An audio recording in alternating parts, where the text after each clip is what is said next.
ఆయన సామాన్యమైన వాడు కాదు.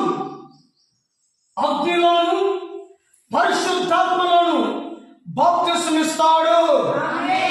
నేను మీకు ఈ నీటిలో బాప్తిస్మిస్తున్నాను అని యోహాను ప్రకటిస్తుండగా వారి మధ్యలో నుండి నజరేయుడైన యేసు వచ్చాడు.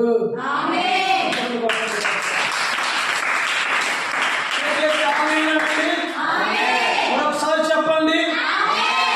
యేసు వచ్చి యోహాను దగ్గర నుంచున్నాడు. నాకు నువ్వు బాప్తిస్మం ఇయ్యాలని యోహాను అంటున్నాడు. అయ్యా, నీ చేత నేను బాప్తిస్మం పొందవలసిన వాడిని ఉండగా నీవు నా చేత బాప్తిస్మం పొందుతున్నావా? ఇది అంతటి మాట.